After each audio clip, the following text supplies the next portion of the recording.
संजय राउत ने खोला मोदी पर मोर्चा, ऑपरेशन सिंदूर को बताया असफल, शाह का मांगा इस्तीफा, साथ ही बताया उन 4 आतंकवादियों का भी ठिकाना।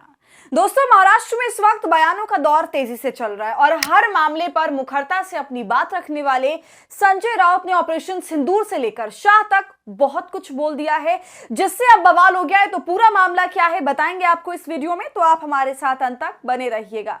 नमस्कार, आदाब, आप देख रहे हैं खबर अड्डा और मैं हूं आपके साथ सुंबलीरम। दोस्तों, पहलगाम में हुए आतंकी हमले के बाद आतंकियों से बदला लेने के लिए ऑपरेशन सिंदूर चलाया गया था, जिसमें पाकिस्तान में बैठे आतंकियों को मिट्टी में मिला दिया गया, आतंकियों को 9 ठिकानों को निस्तनाबूद कर दिया गया, 100 से ज्यादा आतंकियों को मार गिराया गया। और अब इस ऑपरेशन की सफलता को बताने के लिए नरेंद्र मोदी की सरकार, विपक्ष और अपने नेताओं को विदेशों में भेजा भी जा रहा है। लेकिन वहीं दूसरी तरफ मोदी जी के लिए विपक्ष अब आवाज भी उठा रहा है। इस पूरे ऑपरेशन पर सवाल उठ रहे हैं, अमित शाह के इस्तीफे की मांग भी की जाने लगी है। दोस्तों, आप सभी जानते हैं कि मोदी सरकार ऑपरेशन सिंदूर के बाद दुनिया भर में सर्वदलीय संसदीय डेलीगेशन भेज रही है, ताकि भारत की जो आतंकवादियों को लेकर उनके खिलाफ जो एक जीरो टॉलरेंस वाली नीति है, वो वैश्विक मंच पर उसको रखा जाए, दुनिया भर को ये बताया जाए कि इस सब की असल सच्चाई क्या है, और इस बात की भी सच्चाई बताई जाए कि आखिर क्यों भारत को ऑपरेशन सिंदूर करना पड़ा और ये क्यों सही था, देश हित के लिए था। लेकिन अब इस बीच विपक्ष के नेता प्रधानमंत्री मोदी से बोल रहे हैं कि आपकी वजह से ही महिलाओं का सिंदूर उजड़ा है, आप इस सब के जिम्मेदार हैं। दोस्तों, ये तमाम बातें शिवसेना यूबीटी के सांसद संजय राउत बोल रहे हैं। उन्होंने बाकायदा एक प्रेस कॉन्फ्रेंस में ये सब कुछ बोला है। देखिए, इस पर खबर भी मौजूद है, साफ लिखा है, ऑपरेशन सिंदूर तो फेल है, हम देश हित में चुप हैं। विपक्ष के बड़े नेता ने फिर उठाए सवाल। अब देखिए खबर में आगे क्या लिखा है। एक प्रेस कॉन्फ्रेंस को संबोधित करते हुए राउत ने कहा कि ऑपरेशन सिंदूर पूरी तरह फेल रहा, लेकिन राष्ट्रहित में विपक्ष इस पर ज्यादा बात नहीं करना चाहता। उन्होंने कहा कि इसकी जरूरत ही नहीं पड़नी चाहिए थी। ऑपरेशन सिंदूर इसलिए शुरू किया गया क्योंकि आतंकवादियों ने पहलगाम में 26 निर्दोष लोगों की हत्या कर दी।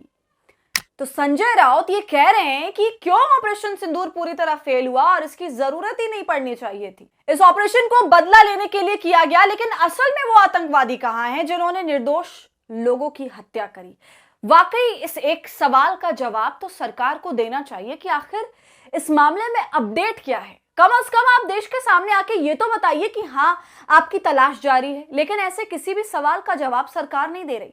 दोस्तों, संजय राउत अपने पूरे बयान में अमित शाह के इस्तीफे की भी बात कर देते हैं। खबर में देखिए, साफ लिखा हुआ है बिल्कुल। राउत ने कहा कि पहलगाम में हमला हुआ, इसके लिए केंद्रीय गृह मंत्री अमित शाह जिम्मेदार हैं। इसके प्रायश्चित के तौर पर अमित शाह को अपने पद से इस्तीफा दे देना चाहिए। पीएम मोदी को अमित शाह को कैबिनेट से हटा देना चाहिए। पहलगाम में हमला सरकार की जिम्मेदारी।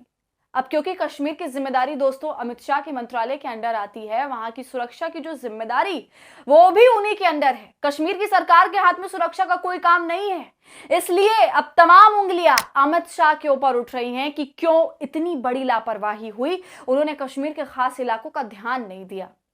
जबकि ये खबर पहले ही मिल चुकी थी, कि इंटेलिजेंस को ये खबर मिल चुकी थी कि हमला होने वाला है। दोस्तों, संजय राउत ये भी कहते हैं कि पहलगाम के आतंकी आखिर अब कहां हैं, उन्हें गुजरात में छिपाया गया है या दाहोद में। उन्होंने कहा कि मोदी जी गुजरात में रैली करके बहुत गरज रहे हैं, लेकिन आपकी सरकार के कारण ही महिलाओं का सिंदूर उजड़ा।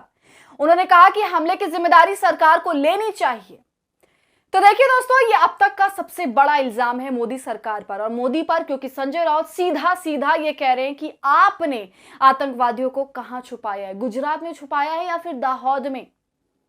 ये काफी बड़ा आरोप हो जाता है, क्योंकि संजय राउत का कहने का मतलब यहाँ पर यही समझ आता है कि कुछ भी जो हुआ है उसके जिम्मेदार ये सरकार है, आतंकवादियों को भी इन्होंने छुपा के रखा है।